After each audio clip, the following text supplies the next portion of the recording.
udah kamu pokoknya selalu tell the truth, selalu pada kebenaran aja, yang lain nggak usah dipikirin. Gitu. Anak-anak sebetulnya dari dulu juga udah clear gitu, mereka dari dulu juga udah bilang maunya ikut aku gitu, karena mereka tahu apa yang terjadi.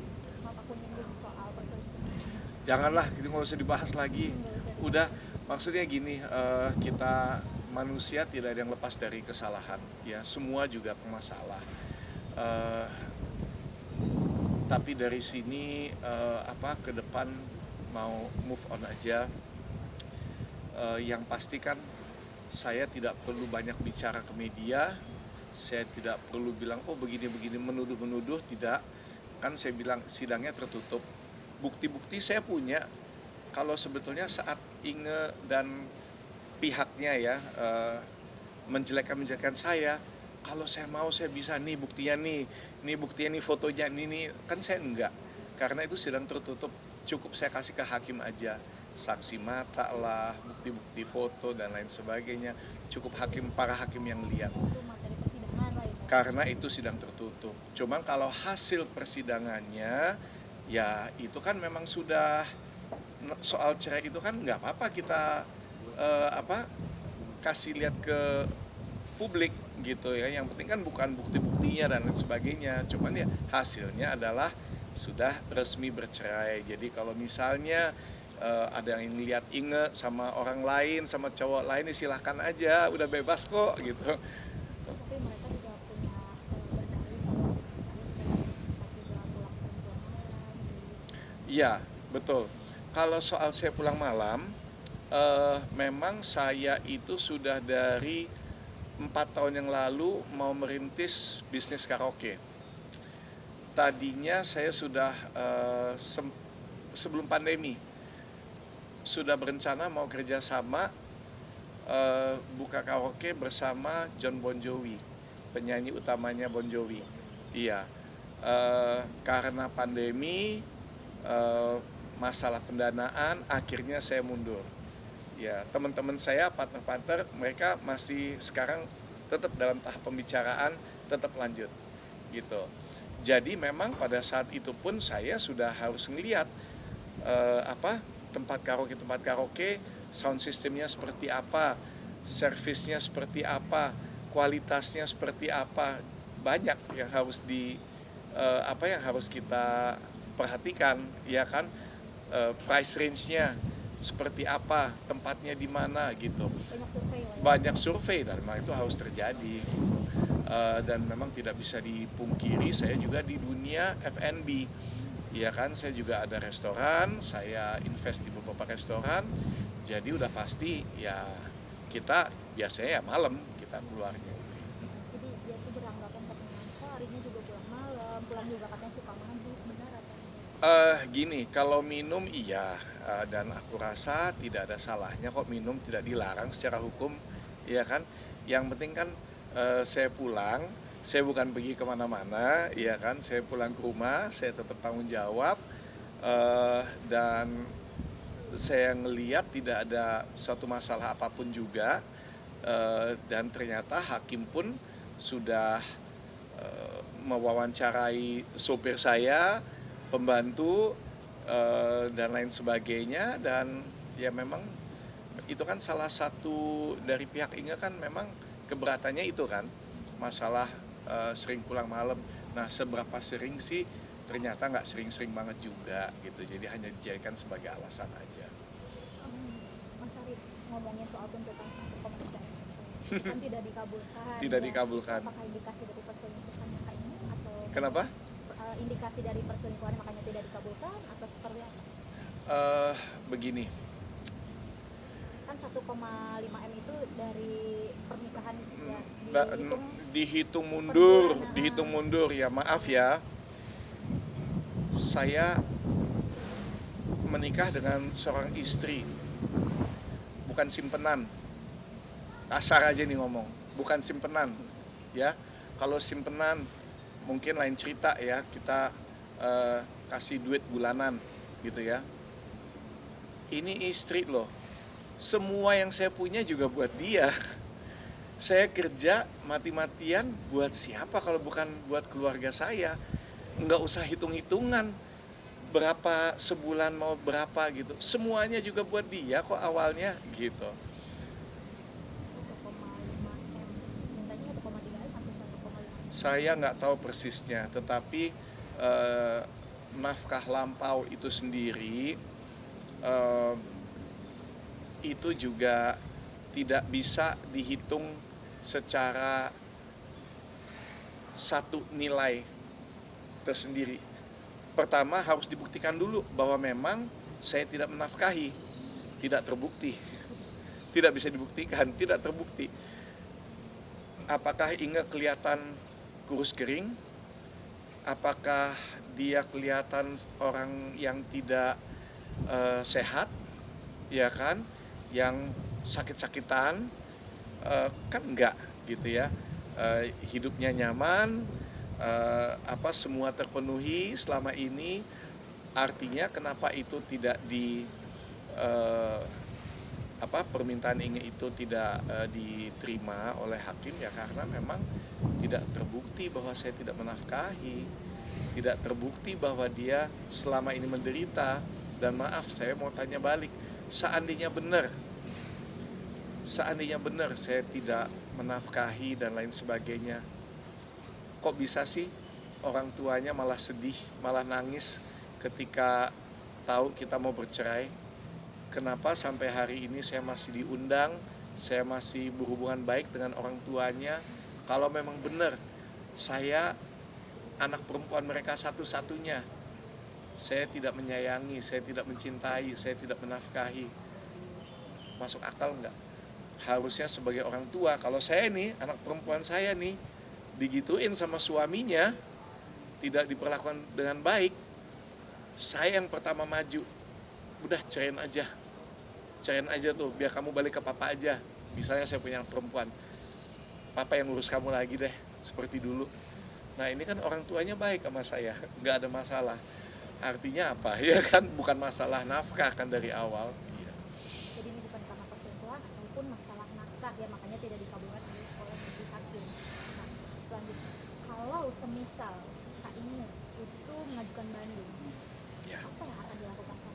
Oh silahkan aja. Itu kan hak, itu adalah hak setiap warga negara untuk tidak terima dengan hasil keputusan para hakim.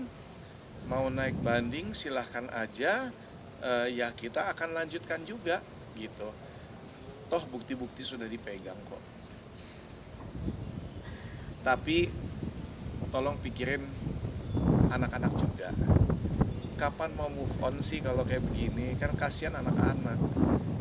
Saya ada waktu kok, dan lagian kalau naik banding itu kan juga cuma urusan surat menyurat gitu ya kan. Silahkan aja, tapi buat apa? Kasihan anak-anak. Inge pun saya lihat juga sekarang udah cukup sukses. Saya doakan yang terbaik buat dia, semoga bisa mendapatkan jodoh pasangan hidup yang paling sempurna untuk Inge, yang paling cocok, yang bisa memahami dan mengerti dia. Kalau saya saat ini saya fokus ke anak-anak dulu, karena kan anak-anak memilih untuk ikut saya. Tentunya itu juga sebuah tanggung jawab yang besar, apalagi sebagai single parent sekarang ya. Ya udah pasti fokus saya, waktu saya lebih tertuju ke situ sih. Belum mau membuka hati ya sebenarnya. Belum saatnya. Tidak menutup kemungkinan, karena ya namanya kita manusia itu butuh kasih sayang, pengen juga, bukan sekedar pengen dicintai atau diperhatikan, tapi juga pengen mencintai, pengen memperhatikan, cuman tentunya dengan orang yang tepat gitu. Dan pasti sekarang belum ke situ, dan pasti milihnya akan lebih lebih hati-hati. Hati banget ya. Tapi nih netizen boleh menjodoh-jodohkan dengan Kak Ola Ramlan. Aduh, oke. Kalau soal Ola Ramlan tuh udah teman lama, orangnya baik dari dulu. Kebetulan kita lagi sama-sama sebelahan, dan itu nggak kita berdua rame-rame, kita lagi ini kan lagi donor darah. Jadi pas duduk sebelah-sebelahan gitu. Langsung tuh wartawan langsung nanya begitu, nggak tahu juga lah. Jadi Emang kamu lagi itu single parent juga? ya Oh ya. jodoh-jodohan. Kira-kira mau nggak Mas Ari? Lah, ternyata pertanyaannya sama juga. Aduh, Mbak. Kira-kira ini Mas. Enggak ya? Hah?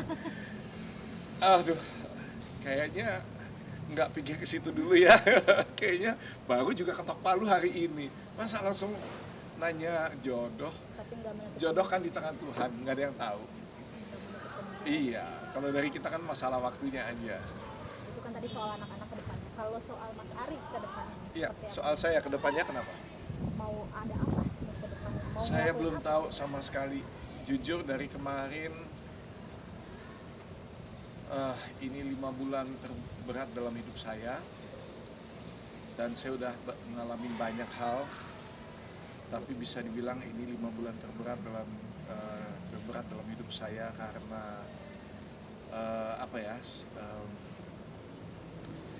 ya semua fitnahan itulah gitu, semua fitnahan. Dan ternyata 35 tahun berkarir di dunia entertain,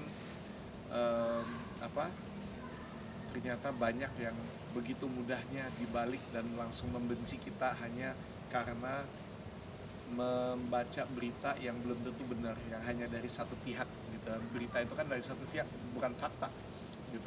Tapi langsung percaya, langsung menghakimi, langsung menuduh, itu yang bikin hati saya sedih. Tapi itu pun dulu. Sekarang saya udah lebih dewasa, makanya saya tuh apapun yang terjadi dalam hidup kita selalu harus penuh ucapan syukur.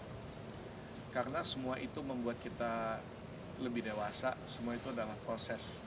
Kalau hidup enak-enak terus, kita nggak pernah dewasa.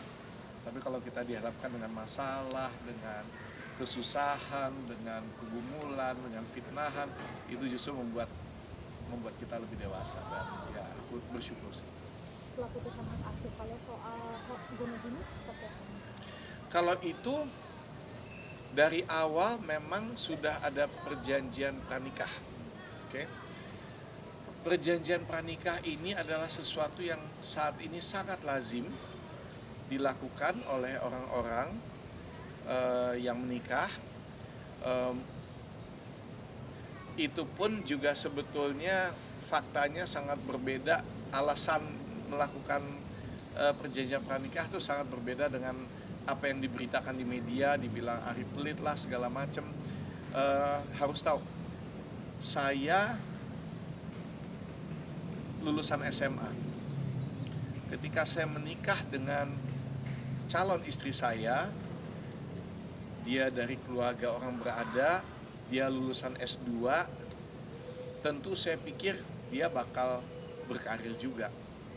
Saya nggak nyangka, saya tidak mengira dia juga selama 17 tahun tidak mau mempergunakan kepintarannya, kepandaiannya untuk bekerja. Karena dari awal saya tidak pernah melarang.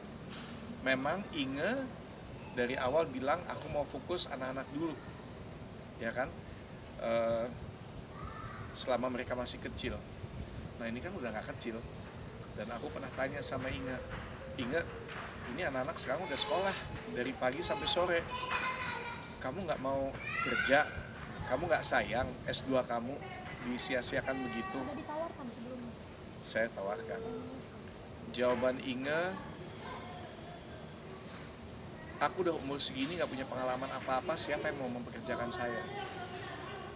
Ya udah, kalau memang begitu kan, saya mau jawab apa ya? Saya menjadi suami aja ya nggak apa-apa. Maksudnya saya aja yang bekerja. Kalau emang dia tidak mau ya saya tidak bisa melarang.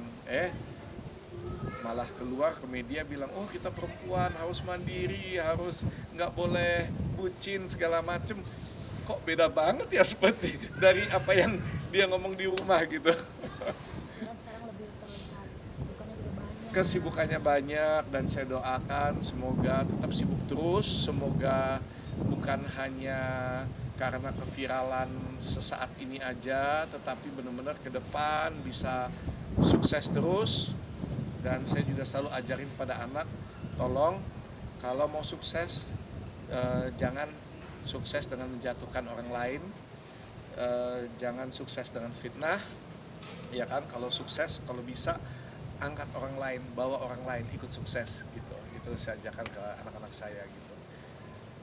Hikmahnya mungkin lebih berjuang yang dapat diambil. Hikmah yang bisa saya ambil adalah bahwa dalam hidup ini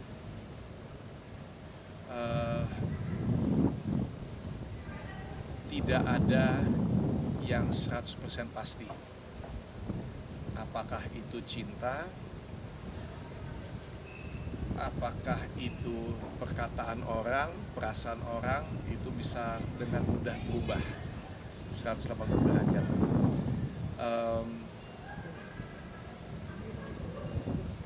Dan kita harus tegar, kita harus kuat menghadapi segala situasi dan bisa beradaptasi. Itu sih. Gitu. Tadi yang selalu testing. Udah. Dan harus bisa memaafkan. Karena kalau kita penuh dendam, ya yang rugi ujung-ujungnya kita sendiri. Gitu. Kita dendam terhadap orang lain, yang rugi kita sendiri. Karena akan menggerogoti hati kita sendiri. Jadi semua sudah saya maafkan. Bahkan selingkuhannya aja waktu itu saya papasan di gym sama dia, dan saya panggil dia, saya bilang sama dia, awalnya tuh saya marah banget sama lo, dia bilang, gue marah banget sama lo, sampai gue pikir lo mesti gue apain, tapi akhirnya aku bilang, aku menikah bukan dengan kamu, aku menikah dengan istriku. Jadi orang lain mau deketin istriku ya silahkan aja, emang istriku cantik kok. Tetapi adalah tugas dia untuk mengatakan, maaf ya, aku udah nikah. Itu adalah tugasnya dia, bukan tugas orang lain untuk tidak mendekati gitu. Mau mendekati silahkan aja. Tapi aku melihat ada kekosongan dalam hati kamu dan aku mau doain kamu. Ujungnya apa? Aku doain dia. Aku doain supaya dia dapat jodoh, bukan istri orang, ya kan, supaya tidak menghancurkan rumah tangga lagi. Aku doakan dia semoga dia dapat jodoh, supaya dia dipertemukan dengan orang yang dari Tuhan, pilihan Tuhan, dan kekosongan dalam hatinya bisa dipenuhi. Aku doain dia. Bisa seikhlas itu sih. Karena yang tadi itu, kalau dari aku sendiri, mungkin bukan seperti itu jawabannya. Tapi ya karena Tuhan yang udah bicara sama aku, berdiam diri, karena ini adalah peperangan aku, bukan peperangan kamu. Karena aku gak bisa tidur, aku stres, putus asa, dan teman-teman dekat aku semua bisa ngeliat muka aku udah berubah, kurang istirahat dan lain sebagainya pada saat itu ya. Dan ketika Tuhan ngomong seperti itu, ya aku mengimani aja, aku percaya sama Tuhan dan aku berdiam diri. Ternyata hasilnya seperti ini, ya Tuhan tidak diam. Oke, Karis. Masa